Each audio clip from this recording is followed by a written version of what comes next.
ایک اور واقعہ آپ کے سامنے بیان کرنے کی سعادت حاصل کر رہا ہوں۔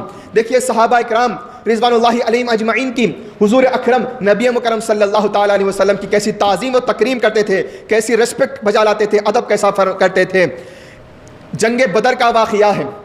جنگ بدر اسلام کی سب سے پہلی اور سب سے مقدس جنگ ہے۔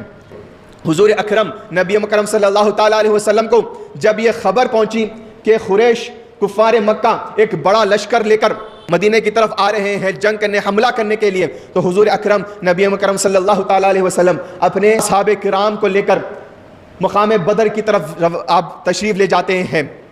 وہاں پر جاتے ہوئے آپ نے راستے میں ایک مشورہ کرتے ہیں۔ دیکھیے جنگ بدر 2 ہجری کو ہو رہا ہے اور 17 رمضان مبارک کو یہ جنگ ہوئی ہے، اور اسی سال روزوں کی فرضیت کا بھی حکم آ گیا تھا۔ اصحاب کرام روزے کی حالت میں ہیں، جنگ کے لیے جا رہے ہیں۔ بہت ہی سنگین موقع ہے، بہت ہی نازک موقع ہے، جنگ کا موقع بہت ہی کٹھن ترین ہوتا ہے۔ اس موقع پر صحابہ کرام جو حضور اکرم نبی مکرم صلی اللہ تعالیٰ علیہ وسلم کے ساتھ جو ہجرت کیے ہیں، مہاجرین بھی ہیں اور انصار ہیں، مدینے کے صحابہ بھی آپ کے ساتھ ہیں۔ حضور اکرم نبی مکرم صلی اللہ تعالیٰ علیہ وسلم ایک مقام پر رکتے ہیں اور وہاں پر رک کر مشاورتی اجلاس کرتے ہیں۔ آپ وہاں پر بیٹھ کر آپ مشاورہ کرتے ہیں اور سب سے ایڈوائز لیتے ہیں کہ ہم یہ جنگ کو کیسے کریں، کیسے اس جنگ سے ہم پریپریشن کیسے کریں، سب سے کرتے ہیں اور جان نثاری کا تیقن لیتے ہیں۔ کون کون ہے جو اللہ اور اس کے رسول کے نام پر قربان ہونے کے تیار ہیں؟ تو تمام جو مہاجرین تھے، مکے کے صحابہ کرام تھے، انہوں نے جان نثاری کا تیقن دے دیا۔ پھر اللہ کے نبی صلی اللہ تعالیٰ علیہ وسلم دوبارہ مشورہ طلب کرتے ہیں، تو انصار میں سے حضرت سعد بن عبادہ رضی اللہ تعالیٰ عنہ مدینے کے صحابی اٹھ کھڑے ہوتے ہیں۔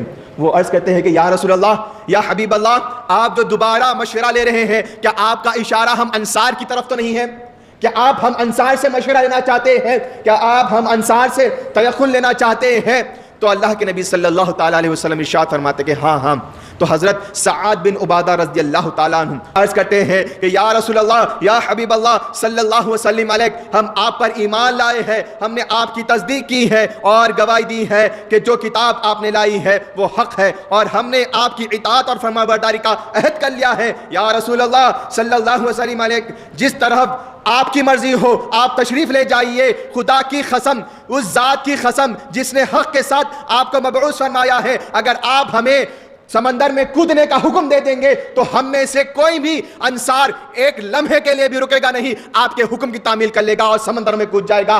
آپ اگر ہمیں حکم دے کہ اپنی جانوں کو نچھاور کر دے تو ایک لمحے کے لیے بھی ہم نہیں رکیں گے، اور ہم اپنی جانوں کو قربان کر دیں گے آپ پر اور اللہ پر، آپ ہم جانوں کو قربان کر دیں گے۔ پھر دوسرے انصاری صحابہ حضرت مقداد رضی اللہ تعالیٰ عنہ اٹھ کھڑے ہوتے ہیں اور عرض کرتے ہیں کہ یا رسول اللہ، یا حبیب اللہ، ہم موسیٰ علیہ السلام کی قوم کی طرح نہیں ہے کہ ہم یہ کہیں گے کہ آپ اور آپ کا اللہ جائے اور لڑے، ہم یہاں پر رکیں گے نہیں، بلکہ ہم آپ کے سامنے سے، آپ کے پیچھے سے، آپ کے آزو سے، آپ کے بازو سے، ہر طرف سے لڑیں گے اور اپنی جانوں کو قربان کر دیں گے، لیکن ہم ایک قدم بھی پیچھے نہیں ہٹیں گے۔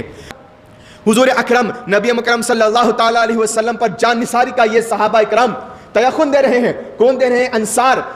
حضور اکرم صلی اللہ تعالیٰ علیہ وسلم کی ہجرت فرما کر صرف 2 سال ہی ہوئے ہیں، دوسرا ہی سال تھا، اس سال میں یہ انصار اللہ کے نبی کے حکم کی تعمیل اور آپ کی تعظیم و تکریم اس طرح سے کر رہے ہیں کہ اپنی جانوں کو قربان کرنے کے لیے تیار ہیں۔